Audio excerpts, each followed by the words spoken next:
ജപ്പാനിൽ ചെന്നപ്പോൾ എന്നെ ഒത്തിരി ആകർഷിച്ച ഒന്നാണ് വർണ്ണശബളമായി വലിക്കുന്ന റിക്ഷ. സുന്ദരിയായ ഒരു ടീനേജുകാരി ചിരിച്ചുകൊണ്ട് വലിച്ചുകൊണ്ട് ഓടുന്നത്.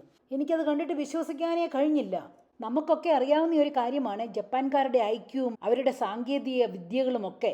ജപ്പാൻ മേക്ക് സാധനങ്ങൾക്ക് വില കൂടുമെങ്കിലും ജപ്പാൻ സാധനങ്ങൾ വാങ്ങാൻ ആളുകൾക്ക് ക്രേസാണ്. കാരണം സാധനങ്ങളുടെ ഗുണമേന്മ തന്നെ. ആ രാജ്യം അത്രയ്ക്കും പുരോഗമിക്കാനുള്ള കാര്യം അവരുടെ ഹാർഡ് വർക്കും ഡെഡിക്കേഷനും ഏത് ജോലി ചെയ്യാനും മടിയില്ലാത്തതുമാണ്.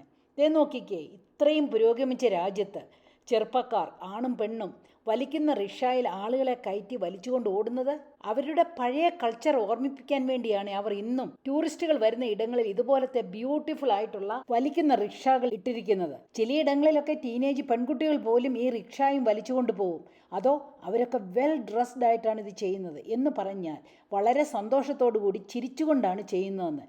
നമ്മുടെ നാട്ടിലും ഉണ്ടായിരുന്നല്ലോ ഇതൊക്കെ. നമ്മുടെ ചെറുപ്പക്കാർ ഇത് വല്ലതും ചെയ്യുമോ ഇപ്പോൾ? നമ്മുടെ നാട്ടിൽ വല്ലവരും ചെയ്താൽ തന്നെ വയസ്സ് ചെന്ന് ആക്കമില്ലാത്ത വയസ്സന്മാർ വല്ലപ്പോഴും ചെയ്താലായി. ഇതൊക്കെ നമ്മളും കണ്ടുപിടിക്കേണ്ട കാര്യങ്ങളാണ്.